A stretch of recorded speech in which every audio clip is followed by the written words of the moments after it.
Tu as déjà eu cette sensation étrange? Quelqu'un te dit quelque chose et tu sens au fond de toi que c'est faux. Mais tu finis par te dire que tu te trompes. Tu commences à douter de tes propres perceptions, de tes propres émotions, de ta propre réalité. Mais non, tu exagères. Tu es trop sensible. Tu imagines des choses. Ces phrases résonnent dans ta tête jusqu'à ce que tu ne saches plus qui tu es vraiment. C'est le gaslighting, cette manipulation invisible qui te fait perdre confiance en toi-même, qui te déconnecte de ta vérité intérieure, qui transforme ta voix intuitive en murmure qu'on n'entend plus. Mais il existe un antidote, quelque chose que j'appelle le green lighting. C'est l'art de rallumer ta lumière verte intérieure, de redonner le feu vert à tes perceptions, de retrouver cette confiance profonde en ce que tu ressens. Jung disait que notre psyché a une sagesse innée, que notre inconscient sait des choses que notre mental conscient ignore encore. Le green lighting, c'est apprendre à écouter cette sagesse, à lui faire confiance, à la protéger. Dans les prochaines minutes, je vais te montrer 7 gestes simples, 7 façons de te reconnecter à ta vérité, de blinder ton intuition, de ne plus jamais te laisser voler ta réalité. Parce que ta perception, elle compte, elle est valide, elle mérite d'être respectée. Surtout par toi. Le gaslighting fait mal parce qu'il attaque quelque chose de sacré, ta capacité à faire confiance à ton expérience. Imagine que tu es un GPS intérieur. Ce GPS, c'est ton intuition, tes émotions, tes perceptions. Il te guide depuis toujours. Il t'a aidé à naviguer dans la vie, à sentir les dangers, à reconnaître l'amour vrai du faux. Le gaslighting, c'est comme si quelqu'un piratait constamment ton GPS. Il te dit « Non, tu ne vas pas vers le nord. Tu vas vers le sud. Cette route n'existe pas. Tu t'es trompé de destination. » Au début, tu résistes. Tu sais que ton GPS fonctionne. Mais à force d'entendre le contraire, tu commences à douter. Tu éteins ton GPS. Tu te perds. Jung appelait ça la perte de connexion avec le self. Ce self, c'est ton moi profond, ton essence, ta boussole intérieure. Quand tu en es coupé, tu deviens comme un bateau sans ancre dans la tempête. Le gaslighting peut venir d'un partenaire, d'un parent, d'un patron, d'un ami, parfois même d'une société entière qui te dit que tes émotions ne sont pas légitimes. Le résultat, tu développes cette anxiété sourde, cette sensation que tu ne peux plus faire confiance à rien, même pas à toi.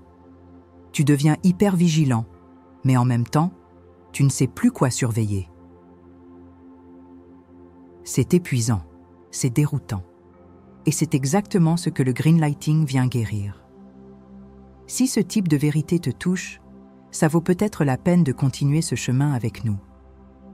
Il y a une guerre qui se déroule en toi, une guerre silencieuse entre 2 parts de toi-même. D'un côté, il y a ton ego adaptatif, cette part qui a appris à survivre en s'adaptant aux autres, qui dit « Pour être aimé, je dois accepter leur version de la réalité, même si elle me fait mal. » De l'autre côté, il y a ton self authentique, cette voix profonde qui sait, qui sent, qui reconnaît la vérité même quand elle dérange. Quand tu vis du gaslighting, ton ego prend le contrôle. Il dit « Peut-être qu'ils ont raison, peut-être que je suis fou, peut-être que je vois des choses qui n'existent pas. » Ton ego fait ça pour te protéger. Il préfère que tu doutes de toi plutôt que tu risques le conflit ou l'abandon. Il croit que c'est plus sûr. Mais Jung nous enseigne quelque chose de puissant. Ton self n'a jamais tort sur ce qu'il ressent. Il peut se tromper sur les faits, mais jamais sur l'émotion, sur l'énergie, sur l'intention qu'il perçoit. Cette tension entre ego et self crée une douleur particulière. Tu sens que quelque chose cloche, mais tu ne t'autorises pas à le dire. Tu vis dans un état de dissonance cognitive permanente. C'est comme si tu entendais 2 radios en même temps. L'une qui joue ta chanson favorite, l'autre qui hurle du bruit blanc. Au lieu d'éteindre le bruit, tu baisses le volume de ta chanson. Le green lighting, c'est apprendre à faire confiance à ta radio intérieure, à monter le volume de ta vérité, à laisser ton self reprendre sa place de guide. Parce que ton ego peut t'aider à naviguer dans le monde, mais c'est ton self qui sait où tu veux vraiment aller. Après des mois ou des années de gaslighting, tu développes une croyance toxique, une croyance qui s'enracine si profondément que tu ne la questionnes même plus. Je ne peux pas faire confiance à mes perceptions. Cette croyance devient ton nouveau logiciel de base. Elle filtre tout ce que tu vis. Quand ton corps te dit qu'une situation est malsaine, tu te dis « non, je dois mal interpréter ». Quand ton cœur se serre face à quelqu'un, tu penses « c'est moi qui suis trop méfiant ». Quand ton intuition hurle qu'il faut partir, tu restes, en te disant « je dramatise sûrement ». Tu deviens ton propre gaslighter. Tu n'as même plus besoin de quelqu'un d'autre pour douter de toi. Tu as intériorisé cette voix qui minimise, qui relativise, qui nie tes ressentis.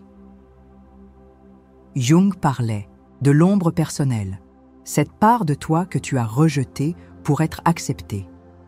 Dans le cas du gaslighting, tu as mis ton intuition dans l'ombre. Tu l'as bannie parce qu'elle était trop dérangeante. Tu as appris à porter un masque, une persona qui dit « tout va bien, je ne sens rien d'anormal ». Mais derrière ce masque, ton self authentique étouffait. Cette croyance limitante te coupe de ta source de pouvoir. Elle fait de toi quelqu'un qui demande toujours confirmation à l'extérieur. Est-ce que j'ai raison de me sentir comme ça? Est-ce que c'est normal? Tu deviens dépendant du regard des autres pour valider ta propre expérience. Et ça, c'est le piège parfait pour attirer encore plus de gaslighting dans ta vie. Le greenlighting commence quand tu réalises que cette croyance n'est pas la vérité. C'est juste une blessure qui a guéri de travers. Et puis, un jour, quelque chose se réveille en toi. Peut-être que c'est pendant une conversation où tu sens cette vieille sensation familière. On te dit que tu exagères, que tu es trop sensible, que tu vois le mal partout. Mais cette fois, au lieu d'accepter, quelque chose en toi se rebiffe. Une petite voix, presque un murmure, dit « Et si j'avais raison depuis le début ?» C'est ton self qui sort de l'ombre, qui refuse de rester silencieux plus longtemps, qui remonte à la surface comme un bouchon dans l'eau. Jung disait que l'individuation commence toujours par un moment de reconnaissance, le moment où tu vois clair dans ton propre fonctionnement, où tu réalises que tu t'es trahi toi-même. Ce moment peut être douloureux, parce que tu prends conscience de toutes les fois où tu as ignoré tes alarmes intérieures, toutes les fois où tu as choisi l'harmonie extérieure au prix de ta vérité intérieure. Tu réalises que ton intuition ne t'a jamais menti. Elle a peut-être été dramatique parfois, elle a peut-être exagéré l'intensité, mais elle pointait toujours vers quelque chose de réel. Cette prise de conscience, c'est le premier geste du greenlighting. C'est le moment où tu décides de rallumer ta lumière verte, de dire « mes perceptions comptent, mon ressenti a de la valeur, je vais me faire confiance ». C'est effrayant au début, parce que ça veut dire que tu vas devoir remettre en question certaines relations, certaines situations, certains choix. Mais c'est aussi libérateur, parce que tu retrouves ton pouvoir, tu redeviens le capitaine de ton propre navire. Dans le silence de cette reconnaissance, quelque chose de subtil se transforme en toi. Ce n'est pas spectaculaire, ce n'est pas visible de l'extérieur, mais à l'intérieur, c'est révolutionnaire. Tu commences à traiter tes perceptions différemment. Avant, quand tu sentais quelque chose d'étrange dans une interaction, tu l'écrasais immédiatement. Maintenant, tu lui fais de la place. Tu l'accueilles comme une information précieuse. Cette transformation, Jung l'appelait le retour du refoulé. Tout ce que tu avais mis de côté pour survivre commence à remonter à la surface. Mais cette fois, tu ne le chasses pas, tu l'écoutes. Tu apprends à faire la différence entre paranoïa et intuition. La paranoïa crie, accuse, dramatise. L'intuition murmure, observe, ressent. L'intuition n'a pas besoin de preuves pour savoir. Elle sait, c'est tout. Tu développes une nouvelle relation avec ton corps. Avant, quand ton ventre se nouait ou que tes épaules se tendaient, Tu ignorais ces signaux. Maintenant, tu les considères comme des messagers précieux. Tu redeviens curieux de tes propres réactions. Au lieu de les juger comme excessives ou inappropriées, tu te demandes « Qu'est-ce que cette émotion essaie de me dire ?» C'est un processus lent et délicat, comme apprendre à marcher après une longue maladie. Tes muscles de la confiance en soi se sont atrophiés. Il faut du temps pour les rééduquer. Mais petit à petit, tu sens que quelque chose se remet en place. Une cohérence interne, une unité entre ce que tu ressens et ce que tu penses. Tu redeviens entier. Maintenant que tu as rallumé ta lumière, verte intérieure, il est temps de commencer à l'utiliser dans le monde réel. Le premier geste du green lighting, c'est la pause intentionnelle. Avant de répondre à quelqu'un qui remet en question ta perception, tu t'arrêtes. Tu respires.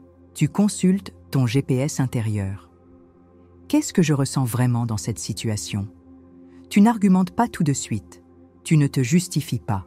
Tu prends juste le temps de te connecter à ta vérité avant de parler. Le deuxième geste, c'est la validation personnelle. Au lieu d'attendre que l'autre confirme tes perceptions, tu te les confirmes à toi-même. Je sens que quelque chose cloche ici, et c'est valide. Le troisième geste, c'est la documentation silencieuse. Tu commences à noter tes ressentis, tes observations. Pas pour prouver quoi que ce soit à quelqu'un d'autre, mais pour créer un historique de ta propre expérience. Le quatrième geste, c'est la protection énergétique. Tu apprends à dire non aux conversations qui te font douter de toi. Je ne veux pas discuter de ça maintenant. J'ai besoin de temps pour réfléchir. Ces gestes ne changent pas le monde autour de toi du jour au lendemain, mais ils transforment ta relation à ce monde. Tu ne subis plus, tu observes, tu ressens, tu choisis. C'est le début de ton retour à toi-même, de ta réconciliation avec ton pouvoir intérieur. Jung disait que l'individuation était un processus de toute une vie, le greenlighting aussi. Mais chaque petit geste compte. Chaque fois que tu choisis de te faire confiance plutôt qu'à la voix externe, tu renforces ton self authentique. Il y a un moment magique dans ce processus de greenlighting. Un moment où tu réalises que ta boussole intérieure n'a jamais été cassée. Elle était juste recouverte de poussière, masquée. Par des années de « tu te trompes, tu es trop sensible, tu vois le mal partout ». C'est comme retrouver un trésor que tu croyais perdu. Cette capacité à sentir les énergies, à détecter les incohérences, à percevoir ce qui se cache derrière les mots. Elle était là depuis le début, fidèle, patiente, attendant que tu lui fasses à nouveau confiance. Le cinquième geste du greenlighting, c'est la gratitude envers ton intuition. Tu commences à la remercier pour tous les signaux qu'elle t'a envoyés, même ceux que tu as ignorés. Elle essayait de te protéger. Le sixième geste, c'est la réconciliation avec tes émotions difficiles, la colère qui t'indique que tes limites sont franchies, la tristesse qui te montre ce qui compte vraiment pour toi, la peur qui te signale un danger réel. Ces émotions ne sont pas tes ennemis, elles sont tes alliés, tes gardes du corps, psychiques. Quand tu te reconnectes à cette sagesse émotionnelle, quelque chose de puissant se passe. Tu commences à attirer des gens différents dans ta vie. Des gens qui respectent tes perceptions, qui t'écoutent vraiment, qui ne cherchent pas à te convaincre que tu as tort quand tu as raison. C'est la loi de l'attraction émotionnelle. Quand tu te respectes, tu attires le respect.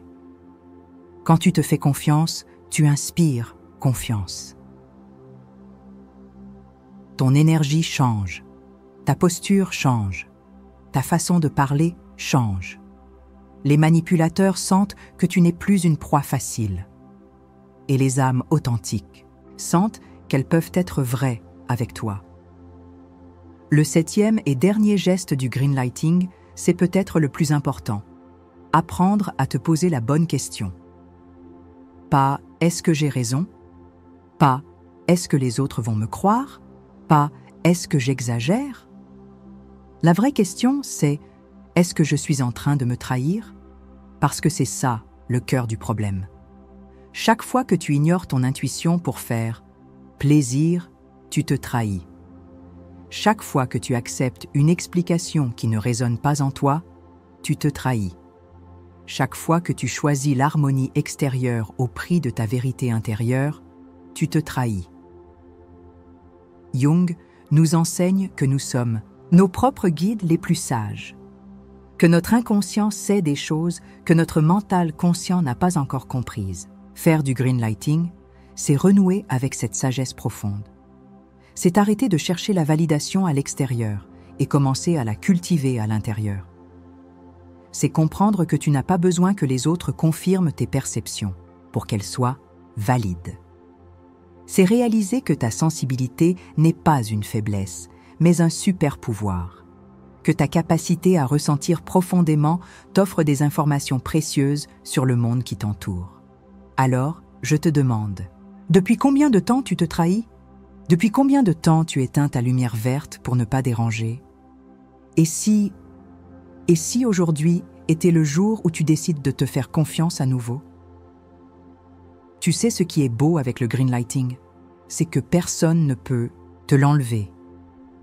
Une fois que tu as rallumé cette lumière verte en toi, elle t'appartient, elle fait partie de toi, elle est toi. Tu peux encore douter parfois. Tu peux encore avoir des moments où tu remets en question tes perceptions. C'est humain, c'est normal. Mais au fond de toi, tu sais maintenant que tu as le droit de sentir ce que tu sens. Tu as le droit de voir ce que tu vois. Tu as le droit de vivre ta propre vérité. Le greenlighting, c'est ton antidote personnel contre tous ceux qui essaieront de te faire douter de toi. C'est ton bouclier invisible, ton super pouvoir secret. C'est la promesse que tu te fais. Je ne me trahirai plus. Je ne choisirai plus la paix extérieure au prix de ma guerre intérieure. Carl Jung disait « Tout ce qui nous irrite chez les autres peut nous mener à une compréhension de nous-mêmes. » Les gens qui ont essayé de te faire douter de tes perceptions t'ont en fait enseigné quelque chose de précieux, l'importance de te faire confiance. Ils t'ont montré, par contraste, à quel point il est vital de protéger ta vérité intérieure, de chérir ton intuition, de respecter ton ressenti. Maintenant, tu es plus fort, plus sage, plus connecté à toi-même. Ta lumière verte brille à nouveau, et elle éclaire non seulement ton chemin, mais aussi celui de tous ceux qui ont besoin d'apprendre à se faire confiance. Écris-moi en commentaire. Ma lumière verte brille. Dis-le au monde. Dis-le à toi-même. Et que cette phrase devienne ton nouveau mantra de protection.